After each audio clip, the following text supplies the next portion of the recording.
vino tan rápido, ¿no? Y fue tan estrepitoso. Hoy yo no creo que ningún empresario se arriesgue a volver a apostar por Macri, digamos. No sé, por Rodríguez Larreta, si se define esa interna, ¿no? Entonces, cada uno me parece que hoy está buscando, hace la personal cada uno, ¿no? Cada empresario trata de conseguir un beneficio para su sector, pero no lo veo ni a Clarín, ni a EA, ni a los dueños con capacidad de liderar al empresariado contra el Frente de Todos, ¿no? Más allá de rencillas, más allá de la polarización, de lo que algunos medios puedan militar fuerte contra el gobierno o contra Cristina, yo no veo que en el empresariado haya margen como para que se vuelvan a embarcar en una aventura muy fuerte detrás de Macri o detrás del núcleo duro del PRO. Eso es lo que veo hoy por hoy, como una dispersión muy grande. Obviamente las élites empresarias no tienen un proyecto de país, a mi criterio, capaz de englobar a todos los argentinos y argentinas, y cada uno busca el rédito sectorial, personal, para su propia empresa, ¿no? Insisto sobre el tema, después de la experiencia del kirchnerismo, sobre la experiencia macrista, que como bien vos definís y bien describís, además, fallida, ¿no? Una experiencia, la primera vez un empresario que llega con un programa claramente neoliberal vía elecciones democráticas. Pero ¿qué hay de Alberto Fernández? Porque Alberto no ha sido hostil, si se quiere, con la comunidad de negocios, digamos, ¿no? Cada vez que se tuvo que enfrentar, enrolló el barrilete, digamos, ¿no? Sí. No ha planteado ninguna hostilidad, no ha sido expropiador, no ha avanzado. Creo que lo más hostil que fue cuando creo que la empresa Tenaris, en el inicio de la pandemia, produjo un despido de trabajadores y en una conferencia de prensa los calificó de miserable, pero rápidamente se transformó en una advertencia y pocos días después el propio Alberto pidió disculpas, o sea, y después sí. El episodio Vicentín. ¿Por qué pensás que los grupos económicos no pueden, digamos, a ver, no funcionó con Cristina, no funcionó con Macri, no funciona con Alberto, que se suponía que Alberto aportaba eso, ¿no? Esos puentes de diálogo, Diego. Sí, está esta idea del Consejo Económico y Social, ¿no? Que es una foto cada tanto, pero de fondo me parece que hoy los empresarios además están callados porque hoy lo que se viene consolidando, y vos en tu programa lo venís hablando, y Artemio López es uno de los que lo dice con mucha frecuencia, lo que se viene consolidando es un derrumbe del salario que lleva 3 años y medio, ¿no? Hoy los salarios cayeron en los últimos 3 años y medio un 25% en promedio, en el Estado más. Eso se llamaba ajuste en alguna época, ¿no? Ajuste sobre los ingresos. Hay una licuación de los ingresos, la inflación pasa por arriba, y entonces digo, el establishment se ve beneficiado por eso. Y entonces, mientras no haya una recuperación del salario, Alberto Pido creo que... la palabra. Sí. Pido la palabra porque hay algo que no lo tenía presente que me gustaría... Sí. Hay una entrevista que vos también destacás en el libro y la ponés en valor. Creo que fue una entrevista para el diario El Mercurio del economista argentino Guillermo Calvo, ¿no? Sí. Para mí esa entrevista es como para volverla a interpretar ahora, ¿no? Sí. Porque Guillermo Calvo dice, ojo, que lo que viene después es un ajuste que solamente lo puede llevar a cabo el peronismo con la capacidad de control social que tiene de las calles y del conflicto. Sí. No sé si estoy traduciendo. Es muy pertinente, sí, es muy pertinente esa frase, ¿no? Que Guillermo Calvo la hizo en plena campaña cuando todavía no estaba tan claro que el Frente de Todos iba a ser una alternativa potente, ¿no? Sí. Y Guillermo Calvo, bueno, un gurú de la ortodoxia, que está entre los que predijo el efecto tequila, ¿no? O sea, como muy escuchado en los centros financieros, planteó, yo apuesto más al peronismo para hacer el ajuste que a Macri, que está desgastado, ya se demostró impotente. ¿Y en ese punto no es exitoso entonces lo que está pasando? Digo, yo creo que hay ajuste, Vos lo Sí, definiste. Hay ajuste, sí. hay control de las calles, control de la efectividad del conflicto social. Es, ¿no? Sí, yo creo que es muy, muy interesante ese punto. No va a estar en los medios de comunicación de mayor audiencia o de mayor poder económico. Es como un tema que nadie quiere mencionar. Parecería al presidente y a sus ministros, a algunos por lo menos, les resultará incómodo esto, admitir esto.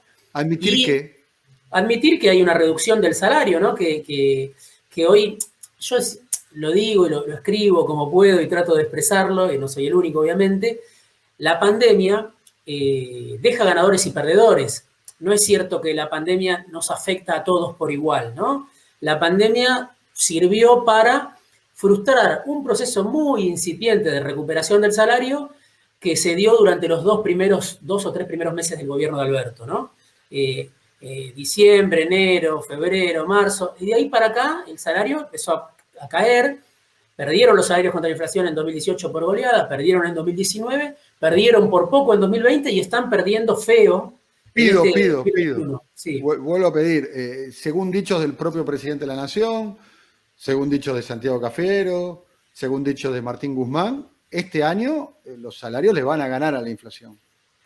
Sí, yo creo que hoy eso, uno nunca sabe, ¿no? Qué va a pasar en el futuro en la Argentina, pero hoy parece un chiste de mal gusto casi, porque el cálculo de Guzmán del 29% de inflación anual, cuando ya tenés 17,6 en 4 meses, me parece que va a ser imposible que logre Guzmán esa cifra, y eso genera un efecto que los economistas, yo no sé si son los ortodoxos o los heterodoxos, lo llaman licuación. Y yo lo llamaría ajuste sobre los salarios, ¿no? Y entonces, en ese sentido, hay una charla donde a Guzmán lo aplauden, te acordarás, hace unos meses, los Sí. empresarios, en una reunión, y en esa reunión Daniel Funes de Rioja, que ahora quiere ser el presidente de la UIA, quiere reemplazar a Miguel Acevedo, con una UIA supuestamente más opositora, él dice, a nosotros no nos importa que los salarios le ganen a la inflación, esto fue hace 2 o 3 meses. Sí. Lo que queremos es que nuestra gente esté vacunada y trabaje. ¿Cómo lo explico yo a eso? Bueno, el salario en el mejor de los casos, que hoy hasta el mejor de los casos está lejos, le puede ganar a la inflación por 1 o 2 puntos. Y los salarios vienen de perder 25 puntos en promedio. Entonces, a un empresario como Funes de Rioja, abogado empresarial, abogado patronal, no le importa ni siquiera que los salarios ganen por 1 o 2 puntitos, porque mira la cuenta un poquito más larga y dice, estoy reduciendo costos de una manera brutal. Lo único que quiero es que mi gente vaya a trabajar, ¿no? Eso es lo que dice este empresario de la UIA, de la COPAL, de empresas alimenticias. Entonces creo que es importante, y en ese sentido uno puede decir, sí, al empresariado le está cerrando en ese sentido la gestión Fernández, ¿no? Porque no hay vistas de que se recuperen los ingresos, aunque obviamente yo creo que de acá hasta la campaña va a haber una mejora de los ingresos, seguramente el gobierno lo va a intentar hacer. Cristina está diciendo hay que alinear precios y salarios. Bueno, hasta ahora ese alineamiento es desfavorable para los especificados, los que viven de un ingreso en pesos, porque alinear, bueno, ¿qué quiere decir alinear? También sería parte de una discusión. No hay una recuperación fuerte y en ese sentido hay ganadores de esta pandemia, ¿no? Que son los mismos que habían ganado durante los años de Macri. Estamos hablando con Diego Genú. Diego es el autor de este libro, que se llama El peronismo de Cristina. El libro fue presentado, y es un detalle que a mí me gustaría que no pasemos por alto, digamos, su primera presentación pública fue en el programa de Carlos Pani, ¿no? Un periodista, el columnista estrella de La Nación, que tiene su propio show televisivo, que es muy visto, es un editorialista muy, muy influyente y demás. Y el libro tiene, ¿no? Dentro de sus méritos, que recibió elogios, no sé, escribió una muy buena nota en el diario.ar el ensayista y escritor Juan José Becerra en el día de ayer, el día domingo. Pañi también destaca el libro y demás. Y quería preguntarte ahora, mientras le voy a pedir a Diego a Diego Blauzarán si podemos poner el tape de los dichos de Cristina en La Plata, ¿no? Creo que ese discurso va a quedar a la historia, ¿no? Por la escenografía, ¿no? Un estadio vacío, los estadios suelen verse llenos, o están hechos para llenarse, para las multitudes. Estaba allí en La Plata y dejó algunas frases, entre las cuales está esta frase. A nosotros nos procesaron. Y después hay alguno o alguna que dice que el lawfare es una construcción para justificar no sé qué cosa, por favor. Pero es para disciplinar. Por eso le digo a todos y a todas, todos aquellos que tengan miedo o que no se animan, por favor, hay otras ocupaciones además de ser ministro, ministra, legislador o legisladora. Vayan a buscar otro laburo. Pero necesitamos gente que los sillones que ocupe de ministro, de ministra, de legislador, de legisladora, sea para defender definitivamente los intereses del pueblo. Muchas gracias, compañeros y compañeras. Los abrazo mucho y fuerza, que lo vamos a lograr. Ya lo hicimos y lo vamos a volver a hacer. Bueno, que se busquen otro laburo. Decía Cristina en aquella fecha tan emblemática, a fines del año pasado. Quiero preguntarte, ya tramo final del diálogo que estamos teniendo, Diego, y quería preguntarte, ¿qué edad tenés vos, Diego? 46. 46 años. Sobre el capítulo de la cámpora, dedicás un capítulo entero del libro a la cámpora y obviamente sin todos los prejuicios de la prensa comercial que sindicaron a la cámpora, digamos, como una agrupación vacía, que iba por los cargos, y tampoco siendo indulgente, ¿no? Porque también planteás que la cámpora tiene de alguna manera sus limitaciones a la hora de construir. Pero destacás mucho un tema, que es que la cámpora de alguna manera atravesó el desierto a pie del macrismo, ¿no? Y logró sobrevivir. Y también calificás a la cámpora como un proyecto a largo plazo. ¿Qué estás vislumbrando en la cámpora hoy, Diego? Bueno, primero es difícil, ¿no? Poder entrarle. Por un lado, un poco lo que vos mencionás. Son muy misteriosos, ¿no? Claro. Son difíciles de entrarles. Una de las entrevistas que no conseguí tenía que ver con la cámpora, justamente. Entonces, es difícil poder hablar con ellos. Y bueno, obviamente ese vacío lo llenan los prejuicios muchas veces, ¿no? Entonces, bueno, ante ese silencio, cada uno ahí lo que hace es construirse su propia cámpora.